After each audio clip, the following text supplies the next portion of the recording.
दोस्तों, आज मैं आपको एक बहुत ज़रूरी कहानी सुनाने वाला हूँ। ये कहानी किसी फिल्म की नहीं है। ये हमारे देश की असली कहानी है। अरावली क्या है?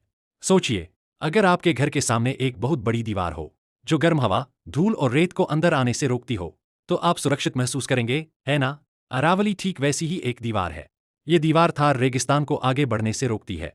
ये दीवार दिल्ली और आसपास के इलाकों को पानी देती है। और ये दीवार जानवरों, पेड़ों और किसानों की रक्षा करती है।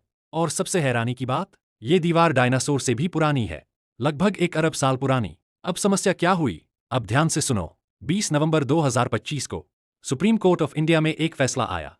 कोर्ट ने कहा, अब सिर्फ वही जगह अरावली मानी जाएगी जो आसपास की जमीन से 100 मीटर से ज्यादा ऊंची हो। अब बच्चों, यहाँ एक सवाल है। अगर कोई पहाड़ी 100 मीटर से थोड़ी कम हो, लेकिन वो पानी रोकती हो, पेड़ बचाती हो, तो क्या वो बेकार हो जाती है? नहीं। लेकिन नए नियम में वही हुआ।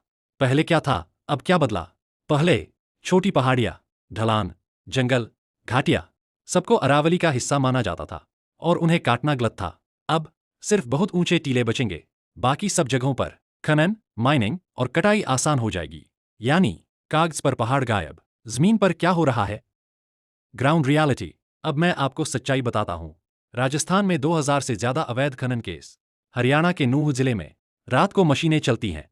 अलवर और जयपुर में 1000 हेक्टेयर जमीन खराब। एक किसान ने कहा, पहाड़ ऊंचे नहीं थे, लेकिन पानी रोकते थे। अब खेत सूख रहे हैं। इससे क्या नुकसान होगा? अब आसान भाषा में समझते हैं। एक, पानी खत्म होगा। अरावली बारिश का पानी जमीन के अंदर भेजती है। अगर वो टूटी, कुएं सूखेंगे, बोरवेल सूखेंगे, शहर टैंकर पर चलेंगे। 2, रेगिस्तान बढ़ेगा। थार रेगिस्तान धीरे धीरे आगे बढ़ेगा। धूल, गर्मी, आंधियां बढ़ेंगी। 3, जानवर और पेड़ खत्म होंगे। पक्षी उड़ जाएंगे। तेंदुए के रास्ते कटेंगे। जंगल गायब होंगे। ये सिर्फ पहाड़ों की कहानी नहीं, ये कहानी है किसानों की, चरवाहों की, शहरों में रहने वाले बच्चों की, दिल्ली में रहने वाले करोड़ों लोग पानी और गर्मी से प्रभावित होंगे। पूर्व मुख्यमंत्री अशोक गहलोत ने कहा, थोड़े फायदे के लिए हम आने वाली पीढ़ियों का भविष्य बेच रहे हैं। अच्छी खबर क्या है? अच्छी खबर यह है कि लोग जाग रहे हैं।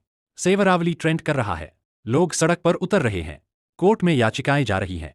और सबसे जरूरी बात, सरकार को सवाल पूछे जा रहे हैं। समाधान क्या है? बच्चों, समाधान भी है। सिर्फ ऊंचाई नहीं, पूरे इलाके को बचाना। सैटेलाइट और ड्रोन से निगरानी, लोगों को पहाड़ का रक्षक बनाना, पेड़ लगाना, पानी बचाना। आखिरी बात, सबसे जरूरी, अरावली कोई पत्थर नहीं है। ये हमारी हवा, पानी और जिंदगी है। अगर आज हम चुप रहे, तो कल हमें जवाब देना पड़ेगा। तो सवाल ये है, आप क्या करेंगे? वीडियो शेयर करेंगे? सवाल पूछेंगे? पहाड़ बचाने की बात करेंगे? क्योंकि अरावली बचेगी तो भारत बचेगा।